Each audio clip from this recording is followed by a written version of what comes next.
Now, let me ask you about the Pennsylvania State Committee, the powers that be. They are not supporting you. They're supporting Steve Welch, which the public, based on the latest polls, he's only, matching up 49-29 against Casey. What happened with that, and what's the effect, and why is he not catching on, besides the fact that you're a better candidate? Well, I think what happened is that the party, the governor himself, particularly stepped in an overarching fashion, opposed to all precedents, and twisted arms of state committee people. I mean, literally, Adam, threatening people with loss of their state paid jobs if they did not go along and vote for the preferred candidate. And this is all in the light of the fact that folks in the Southeast here particularly weren't on board to support Steve Welch, and they twisted their arms. They got their votes, but they didn't get their hearts.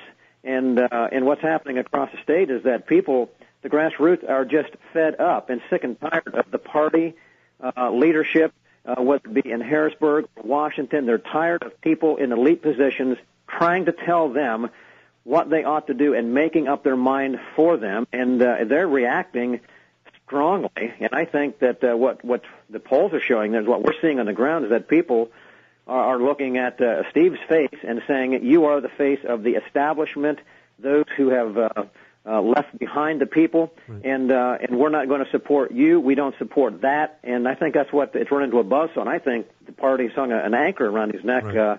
Certainly didn't put a booster under his seat. Yeah, well, Steve at least has a much younger, probably better-looking face than the GOP party establishment deserves. But I think part of that is, he's a very successful engineering entrepreneur, and he's likable. His book is very good, but his passion is clearly in entrepreneurship, and he made a lot of money early in life. He's younger than I am. But do you think there's an element that the state party can sort of manipulate him as someone who's never held office, who is thrilled for the endorsement, as opposed to someone who has political experience?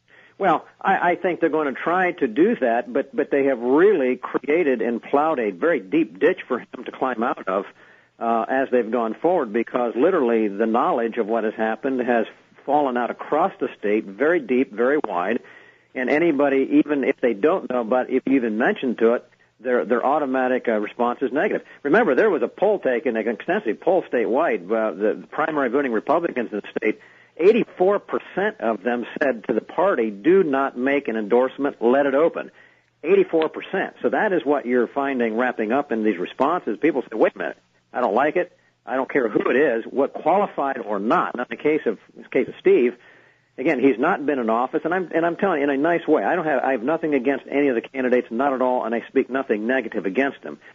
But there is a real distinct difference here between sending somebody to Washington who has never read a bill, doesn't know how to read legislation, never cast a vote, to step into the limelight in Washington, where you're not just making votes that affect Pennsylvania, you're affecting the entire country, and literally, because of your votes, whether it be on treaties or matters of war or whatever, you're literally affecting the world, and that is just a really high risk for anybody, if not needed, for the voters to send someone there to that position. I mean, it's not like an entry-level position. You're talking about the United States Senate. This is critically important. I think people are understanding that.